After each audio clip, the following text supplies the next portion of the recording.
Mga idol at kabayan, isang piloto ng Russia ang nahuli ng Ukraine Armed Forces ang humarap sa media at isiniwalat ang malaking pagkakamali at inamin na talo na sila sa labang ito matapos atakihin ng Ukraine Armed Forces ang temporary Russian military base sa Kherson. Ating napag-alaman na hindi lang pala 3 helicopter ang nasira, mas marami pa pala. Alamin, sa tulong na rin ng Bayraktar drone, naging matagumpay ang Ukraine Armed Forces sa kanilang isinagawang operasyon. Ito ang mga balitang ating pag-uusapan sa vlog episode na ito. I-like ang video, mag-subscribe, mabilis lang ito, promise!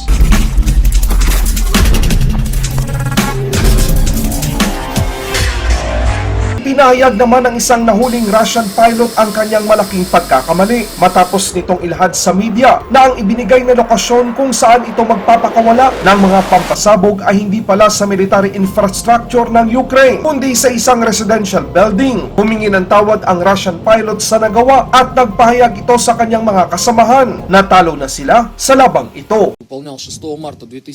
Third combat flight has been carried out by me on 11th of March 2022. On board there were 4 tons of high explosive aviation bombs. After we received coordinates, during the execution of the combat operation I have understood that the target of a combat operation was not military infrastructure of the enemy, but residential buildings. Despite this I have executed the criminal order. After a bombing I have been shot down by anti-air systems of Ukraine. After the touchdown I was taken prisoner by servicemen of Ukrainian National Guard. I understand and confess to the terrible crimes committed by me. I want to ask for forgiveness of all Ukrainian people and God for all the misfortune that we have brought to them. I promise full commitment to bring about the end to this war as soon as possible, and to bring all those guilty in the genocide of Ukrainian people. I also wish to address all servicemen of Russian Federation Armed Forces, the members of my platoon.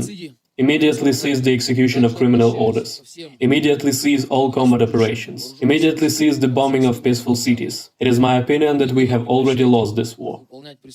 Matapos atakihin ng Ukraine ang temporary base ng Russian Army sa Kherson, na nagresulta ito ng pagkasira ng maraming mga helicopter at maging ang iba pang mga military hardware. Ito ay nagresulta ng pagkasira na hindi lamang 3 helicopter kundi umaabot ito sa halos 10 mga helicopter ng Russia. Naging matagumpay ang pag-atake ng Ukraine Armed Forces gamit ang mga artillery at sa tulong na rin ng Ukraine Bayraktar TB2 drone upang magbigay ng gabay sa tamang lokasyon ng kanilang target. Kaya malaking bagay talaga ang pagkakaroon ng ganitong klaseng drone sa panahon ng ganitong mga kaganapan na maaasahan sa opensa pati na sa depensa at surveillance pati na reconnaissance operation. Ipinakita rin sa isang video na inililikas ng Russia ang mga nasirang helicopter tulad ng Mi-28, Mi-8 at Mi-24 matapos ang pag-atake sa Kherson Airport. Hanggang sa muli, ang inyong tagapaglingkod. Good News Philippines. Maraming salamat!